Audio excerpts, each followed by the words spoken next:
আমরা 5 ভাই মাদ্রাসায় পড়ছি, 5 ভাই আলেম হয়েছে।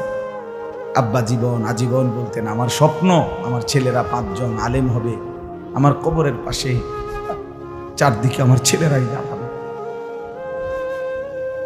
এই বছর আমরা ঈদের 2 দিন পরে বাবার কবরের সামনে মসজিদে গ্রামে মাহফিল করছি। আমি বয়ান করছি, আমার বড় ভাই বয়ান করছে, আমার ছোট ভাই বয়ান করছে, আমার আব্বার। আমরা 5 ভাই 3 বোন, আমাদের ছেলে মেয়ে মিলে, আর আমার মা বাইচা আছে, আমরা মোট 45 জন।